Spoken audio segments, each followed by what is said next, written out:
मेरे सामने जो श्लोक है वो चंदनम शीतलम लोके चंदनादपि चंद्रमा चंदनयोर्मध्ये शीतला साधु संगति। तो यहाँ पर क्या कहा गया है? चंदनम शीतलम लोके, यह लोके, आलोक में, इस लोक में चंदन है वो बड़ा शीतल है।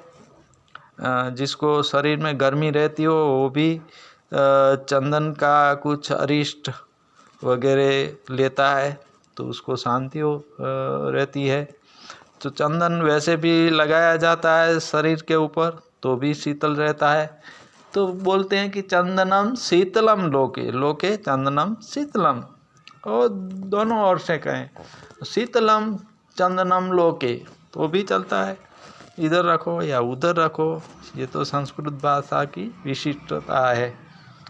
तो चंदनादपि चंद्रमा, चंदन तो शीतल है लेकिन उससे भी शीतल है चंद्रमा। चंद्रमा और शीतल है, ज़्यादा शीतल है। तो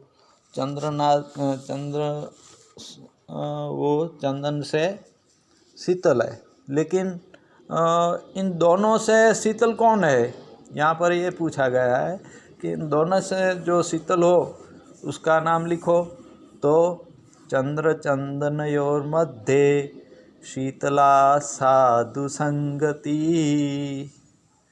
चंद्र और चंदन, इन दोनों में से, चंद्र चंदनयोर मध्य, दोनों है माने यो, चंद्र चंदनयो हो, चंदनयो यो हो माने उसको क्या है, रेफ है यहाँ पर, चंदनयोर मध्य, मध्य बीच में, उनमें से बीच में क्या है? तो बीच में से कौन श्रेष्ठ है दोनों के बीच में से? तो शीतला साधु संगति। साधु संगति, साधु संगति माने क्या है? साधु वो दाढ़ी बड़ी हो या तो कुछ गहरे कलर का पहना हो पोशाक अपना, या तो पीला पोशाक भी पहनते हैं कई, तो ऐसा पोशाक हो, बाल बड़े हों, तो ये साधु की ये व्याख्या है क्या? तो साधु भारत में मानप्रद होते हैं। साधु वो क्या, सज्जन को भी साधु कहा जाता है। उसका कलर कैसा है, उसने क्या पहना है, इसके बजाय उसका महत्व तो है, महत्व नहीं है ऐसा नहीं बोलता वो कलर का, लेकिन जो दिल से साफ है, औरों के प्रति हितकारक बोलता है, औरों के लिए कुछ हितकारक काम करता है, वही सच्चा साधु है। और साधु घबराए बिना धैर्य रखता है और उसमें त्याग होता है, यही उसकी उसका महत्व है। त्याग के बिना साधु नहीं। साधु को वैराग्य होना चाहिए कि अंत में यह शरीर भी जल जाने वाला है, तो मैं इसका अच्छा यूज़ किस तरह करूं। ज़्यादातर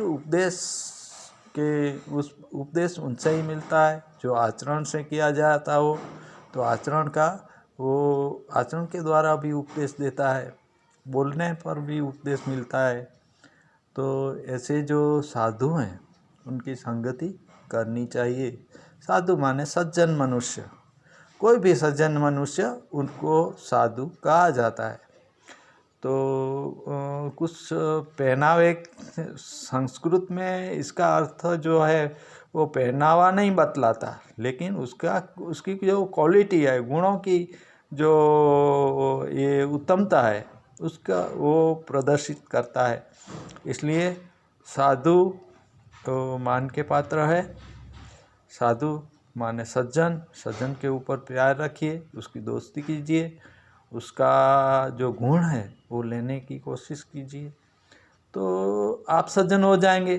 जैसा चिंतन वैसा मनुष्य, जैसी श्रद्धा वैसा मनुष्य, जैसी सोच वैसा अपना विकास, और जिस तरह का बोया है वो उगेगा। उसके पीछे थोड़ा ध्यान भी रखना चाहिए, क्योंकि सज्जन हित करता है वो हमें ढूंढना चाहिए, ढूंढने से मिलता है। सज्जन यहाँ तहाँ नहीं भटकते, वो ढूंढने पर मिलता है, ज़रूर मिलता है। और केवल बोलने से नहीं, केवल देखने से नहीं, सज्जन मनुष्य की पहचान क्या? बड़ा प्रश्न है। हृदय से जो सज्जन हो, जिसकी आँखों में प्यार हो, दूसरे के लिए हितकारक हो, वो मन, वाणी और वचन से किसको नुकसान न पहुँचे, ऐसा करने वाला सज्जन व्यक्ति होता है। तो यहाँ पर हमने जो श्लोक लिया उससे हमें थोड़ा पता चला। फिर से एक बार विद्यार्थियों के लिए खास और भी सुन सकते हैं, लेकिन चंदनम शीतलम लोके, इस श्लोक में चंदन बड़ा शीतल है। चंदनादपि चंद्रमा, इससे भी चंदन की पूनम की रात को हम जब बैठते हैं तो आयुर्वेद में भी लिखा है कि इससे हमारे जो एसिडिटी है, तो अम्लपित्त, तो यह भी कम हो जाता है। तो इतना वो शीतल है।